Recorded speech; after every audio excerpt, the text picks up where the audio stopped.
बाक्सानि सालबारियाव आसाम रायजोनि गुदि फोरोंगिरि सन्मिलननि गायसननाय सान फालिथाय। रायजोजों लोगोसे बाक्सा जिल्लानि सालबारियावबो गुदि फोरोंगिरि सन्मिलननि गायसननाय सान फालिदों।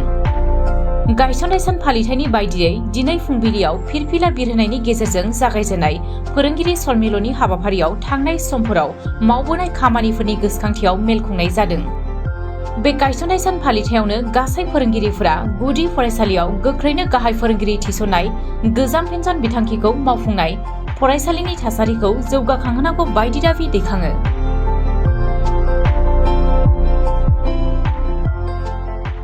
হালবাৰী মহকুমা প্ৰাথমিক শিক্ষক সন্মিলনীৰ বিষয়ববীয়াসকল আমাৰ হালবাৰী মহকুমাৰ মুখ্য কাৰ্যালয়ত উপস্থিত হৈছোঁ।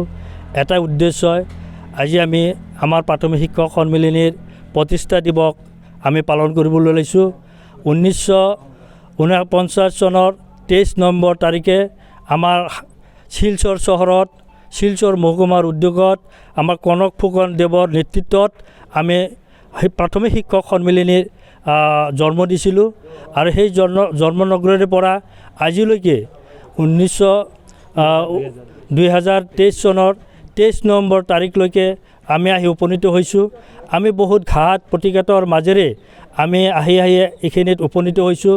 আমাৰ এটাই উদ্দেশ্য আছে যে আমাৰ প্ৰাথমিক বিদ্যালয়সমূহত শিক্ষক আৰু শিক্ষাৰ্থীৰ নানান সমস্যা, সেই সমস্যাবিলাক আমি সমাধান কৰাৰ কাৰণেই আমাৰ মেইন উদ্দেশ্য আমাৰ এই শিক্ষক সন্মিলনী।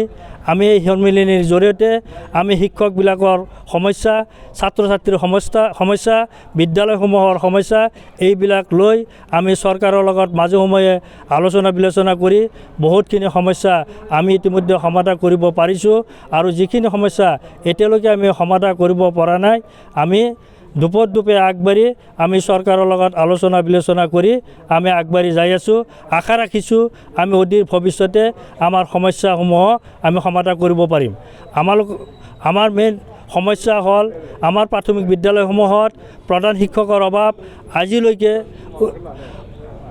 1949 চনৰ পৰা আজিলৈকে প্ৰাথমিক বিদ্যালয়সমূহত প্ৰধান শিক্ষকৰ পদ সৃষ্টি কৰা নাই। আমি চৰকাৰৰ লগত বাৰে আলোচনাত বহিছোঁ। চৰকাৰে বহুতবাৰ আমাৰ লগত প্ৰতিশ্ৰুতি দিছিল আমাৰ প্ৰাথমিক বিদ্যালয়ত প্ৰধান শিক্ষকৰ পদ সৃষ্টি কৰিম বুলি, কিন্তু আজিলৈকে সেই পদ সৃষ্টি হোৱা নাই। কিন্তু লাগি আছোঁ যে প্ৰাথমিক বিদ্যালয়সমূহত প্ৰধান শিক্ষকৰ পদ লাগিবই। দ্বিতীয়তে আমাৰ চৰকাৰে আগতে আমাৰ শিক্ষকসকলক বা বিভিন্ন কৰ্মচাৰীবিলাকক OPS দিছিল, পুৰণা পেঞ্চন নীতি বাহাল আছিল। কিন্তু বৰ্তমান চৰকাৰে সেই NPSটো উঠাই দি OPSটো উঠাই দি NPS বলবৎ কৰিছে। আমি তাত কৰ্মচাৰীসকলে, শিক্ষকসকলে আমি প্ৰতিবাদ জনাইছোঁ। আমাৰ NPS নালাগে, পুৰণা যিটো আমাৰ OPS আমাৰ সেইটো বাহাল ৰাখিব লাগে। 3 নম্বৰতে আছে আমাৰ শিক্ষকসকলৰ টেট ফুল শিক্ষক বিভিন্ন বিভাগত ভাগ কৰিছে। আমি সেই শিক্ষকসকলক যাতে আমি একত্ৰিত কৰিব পাৰোঁ, সমমৰ্যাদা দিব পাৰোঁ, আমি সেইখিনি আমি চৰকাৰৰ লগত আলোচনা বিলোচনা কৰি আছোঁ। আমি যাতে চৰকাৰে আমাৰ এই সমস্যাবিলাক সমাধানৰ চেষ্টা কৰে। প্ৰতিষ্ঠা দিৱসৰ কাৰ্যসূচী কি আছে? আমাৰ আজি প্ৰতিষ্ঠা দিৱসৰ কাৰ্যসূচীত আমি ৰাতিপুৱা 9:30 বজাৰ পৰা আমি আমাৰ অসমৰ প্ৰত্যেকটা মহকুমাতে আমি নিজা আমাৰ শিক্ষক সন্মিলনীৰ কাৰ্যালয়ত আমি পতাকা উত্তোলন কৰিছোঁ। আৰু পতাকা উত্তোলন কৰাৰ পিছতে আমাৰ সংগঠনৰ লগত জড়িত থকা প্ৰাক্তন সভাপতি সম্পাদকসকলক লৈ আমি মিলিত হৈ আমি আলোচনা চক্ৰ অনুষ্ঠিত কৰিম। তাৰপিছত আমাৰ দিনজোৰা কাৰ্যসূচী থাকিব। তাৰপিছত আমি সন্ধিয়া 5 বজাত আমি প্ৰত্যেকজন শিক্ষকৰ ঘৰে ঘৰে আমি বন্তি প্ৰজ্বলন কৰাৰ কাৰণে আমি কাৰ্যসূচী হাতত লৈছোঁ।